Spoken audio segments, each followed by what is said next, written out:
عزتمندو سفر میاشت شروع ده. رسول الله مبارک د حجۃ الوداع په موقع باندې او فرمایل د اسلامی د کال متعلق الا ان الزمان قد استدار كهيئته يوم خلق السماوات والارض السنه 12 شهرا.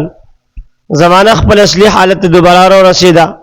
څنګه چې د زمکه او اسمانونو پیدایش په وخت مقرر شوی. عزیزانو د سفر د دې میاش متعلق ډیر احادیث نبی علیه الصلاۃ والسلام نے نقل لی. صحیح مسلم کې نبی علیه الصلاۃ والسلام ارشاد دی چې د سفر میاش کې د بیمارو او نصوحت او جن بود د دې عقیده ساتل دا غلطه ده. په دې میاش کې څه خاص بیماری یا جن او بوت او نحوست نشته. امام مسلم دا حدیثم را نقل کړی دی چې د ماه سفر کې د شیطانی گرفت د بیمارو د ستورو گردش او د نحوست عقیدې لرل غلطي دي او د دې میاشتې ماه سفر د دې سره تاسو هیڅ تعلق نشته. د سفر میاشت سلسله کې علامه عبدالحق محدث دهلوی رحمه الله خپل کتاب کې لیکلي هغه کې د هغه تفصیل ذکر دی. عزیزان محترم د دې میاشت ذکر په زمن کې رسول الله مبارک صلی الله علیه وسلم د ډیرو هغه شرکی عقیدو ردم کړی دی کومې بد عقیدې چې زمانه جاهلیت کې مشهور وي. مثلا فعلونه کتل، د فعل عقیدې لرل، د ستورو متعلق شرکی عقیدې ساتل، دا پلانې ستوري بدا کوي، دا پلانې ستوري باران کوي،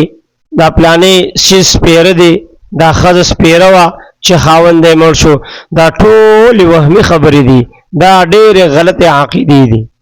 او دغه شرکي عقیدې نن هم مسلمانانو کې رایج دي. موږ نن هم د دغه بدو عقیدو په وجه باندې اکثر خلک وهمیان او ګمراه وینو. تاسو به کتلي وي چې بازارونو کې بعضې نجومیان د فال کتلو دپاره د سړک په غاړه ناست دي، توتي به ورسره یا لیکل شوي د تاش په شان پاڼې ورسره یو ته وایي چې په تا ښه ورځ راتلونکې ده، چا ته به وایي ستاسو کور کې تعویضونه شوي دي، چا ته وایي ستا ورور تا ته غلط نیت لري او د چا چې کوم دی ورور او د چا مور او د چا ښځه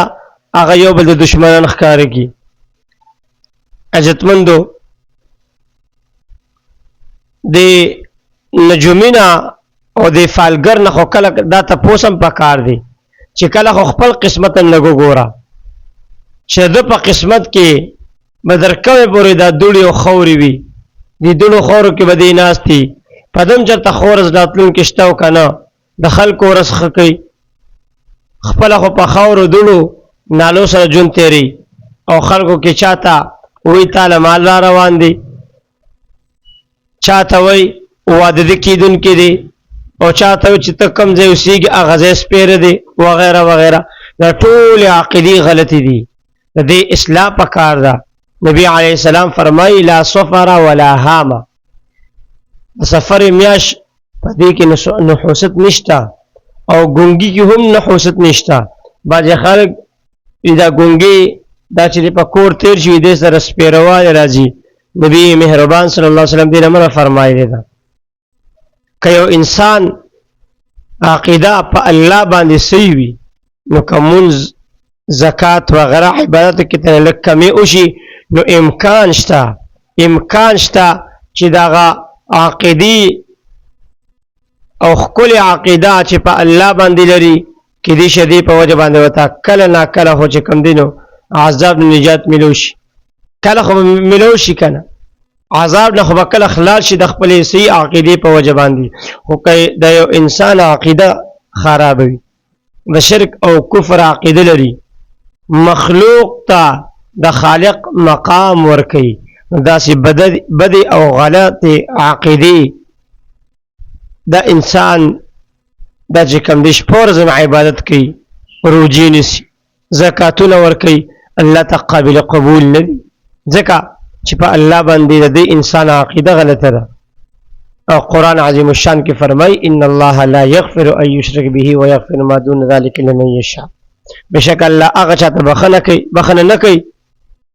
هغه چاته الله پاک بخنه نه کوي چې څوک الله سره شریک جوړي او د مشرک نه کافر نه علاوه چاته چې خوښ شي نو بخنه ورته کوي کافر مشرک غلط عقیدو والا ته بخنه نه کیږي د الله جل جلاله مضبوطه فیصله ده بلکې دا سه مشرک کافر د پاره کڅوک بخنه مغواړي الله هغه منه کوي الله حضرت ابراهیم علیه السلام د مشرک د پاره د بخنه غوښتنه منه کړو رسول اکرم صلی الله علیه وسلم په یو موقع باندې د مشرکان منافقانو د پاره د بخنه دعا وغوښتله الله تعالی فرمایل ان تستغفر لهم 70 مره فلن يغفر الله لهم اے محبوبه کته د منافقین او کافرانو د پاره او یا ظلم بخنه اوغواړي دې ته بخنه ملول شيخه لہذا د خپل ایمانی عقیدو فکر وکي شرط نه پوهه به علم سره خو پکې د شرک ملاوت نشته ځکه چې صحیح عقیده اخرت د پاره قیمتي دولت دی او لږ عبادت او مسد انجاز سبب جوړی دي په هر حال عزتمندو دا میاشتا دا سفر میاشت په دې کې اکثر خلک وي دا سپیره میاشتا او دې میاشي ماشومان بهر مپرې ولی وې دې کې وی شیطانان او پیریان راخواره شي نو پیریان تلل شي په کوم میاش کې شیطانان خدا او تلل شي رمضان المبارک میاش سرکش شیطانان نو جنات د په هر میاش کال